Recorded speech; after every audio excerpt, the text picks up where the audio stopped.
Benjamin, welcome to the show. Thanks for having me. And it's good to see you in person. Yeah, it's a pleasure being here in this beautiful park. Yeah, I've interviewed you a couple of times. You have also have very strong opinions against imperialism. That's exercise that you think is the United States. But I always wondered, how come you developed these ideas? What made you the person you are today?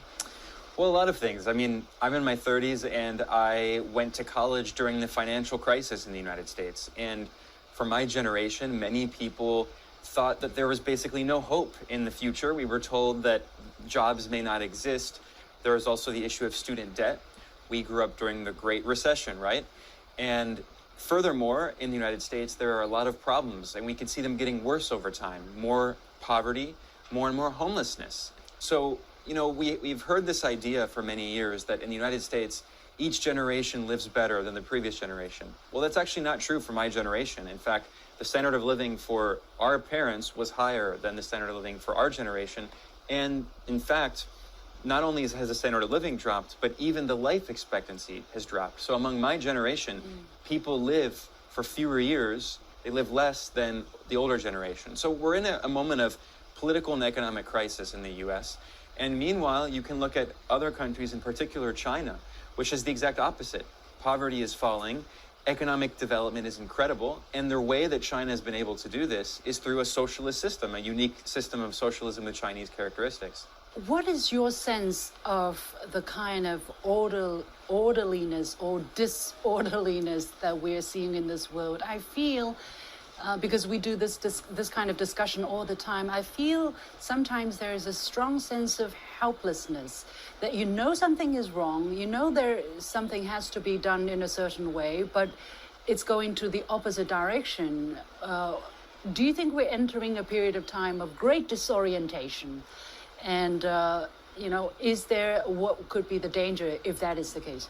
Well, unfortunately, I do think we're entering a very turbulent time. Many of these societies in the West are becoming less and less democratic, and it's precisely a product of the deregulation of the financial sector and the incredible power of capital.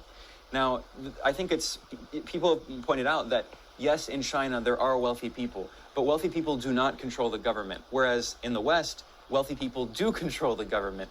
We have a small handful of oligarchs, billionaires, who are getting richer and richer and more powerful. And in countries, in particular like the United States, but also in some European countries, they have incredible power over the political system. So the Supreme Court in the United States, through Citizens United, was a ruling that said that there is no limit on campaign contributions from big companies, from banks, from wealthy interests. What that means is that essentially, if you're running for office as a politician, you have to do what these large corporations, these large financial interests want. It's the opposite of the Chinese system. And the Chinese system, the big companies, they do exist, but they do not control the government. In fact, they're regulated by the government. Whereas in the US, they control the government. They lobby. Lobbying is legal, whereas in many countries, this would be illegal. So what we have is this crisis where people don't have influence on government policy. In fact, there are scholars in the United States, including at Princeton and Northwestern University, who did a study. And the study quantitatively showed that average people have zero influence on policymaking. Instead, it's lobbying groups and big money groups. So that's why people feel so angry on But they can vote? Voting does not mean a democracy. I mean, you can have elections, as a devil's advocate. Yeah, I mean, a democracy means rule by the people. But just because you have elections doesn't mean that the politicians who win the elections represent the people. And we can look at many different policies and see that there are policies like universal health care that are very popular, or free higher education. These are very popular policies, but they're not implemented because they're not profitable, because the politicians who win the elections, despite the fact that people vote for them, they don't represent the popular will of the people. And that's why when China talks about whole process people's democracy, it actually can be a true form of democracy, because the reality is that the policies implemented by the Chinese government are more reflective of the interests of the Chinese people than the policies implemented by the US government. So it doesn't matter if you have elections if the politicians who are elected don't actually represent the people. And we've seen this very clearly in the United States. And that's why we're seeing this rise of these very far-right populist movements. And it's because there is a lack of alternatives. The thing is, look, Donald Trump was in office, And 4 years later, he still has so much popular support despite the kind of performances that many people judge to be disastrous. Why are people not making the kind of realizations that they need to be? They're not coming to terms with. Everything that people learn about what's going on is mediated through the media, right? And the media in the US in particular is very partisan. It's very biased. You have very conservative media like Fox News. You have media that's affiliated with the Democratic Party like MSNBC. Everything is filtered through these lenses. And what we see is that life for many people is getting worse. For average working people, of course, if you're wealthy, you can live very well in the US. But for average working people, their wages have been stagnant since the 1970s. We see that you probably won't have Social Security. My generation is being told there will be no retirement funding, no pensions. Healthcare is extremely expensive. Education is prohibitively expensive. So you have all of these problems. Meanwhile, you have more racism, violence, instability. So people can see that their lives are getting worse. And yet they have two choices in the political system, with the Democratic Party and the Republican Party. The Democrats are incapable of providing alternatives because they ostensibly say they want to provide better policies for working people, but they're also beholden to the big money interests. So they have this contradictory policy where they say they want to give us more education and healthcare, but they don't do it. And then you have Republicans, and what is their response? They scapegoat immigrants. They blame feminism. They blame China for everything. They're now, we have this drug issue. They blame China, which has nothing to do with it. In fact, the drug issue in the US was caused by big pharmaceutical corporations, including Purdue Pharma, which faced dozens of lawsuits for basically giving money to doctors to encourage them to overprescribe medicine like OxyContin, which got people addicted, and then they get addicted to other forms. It's the consumption that's the problem. And it's the system, absolutely. And so people are looking for answers, and people like Donald Trump give them easy answers. They're not the correct answers, but easy answers. The problem is China. The problem is immigration. And if you don't have answers from the Democratic Party that convince people, they will look for these kind of populist answers. And it's a very dangerous moment. Do they not count the money in their pocket when they turn to the Republicans? I mean, if Trump did such a bad job during his time with the economy, do people not say, oh, my wallet got tighter, so I'm not going to vote for Trump? But it seems that they do. Well, you should keep in mind a few things. First of all, in U.S. elections, in presidential elections, only about half of adults vote. This is a very important fact that's often forgotten. In midterm elections, every 2 years, only around 20% of adults in the U.S. vote. Many people do not feel that the political system represents them.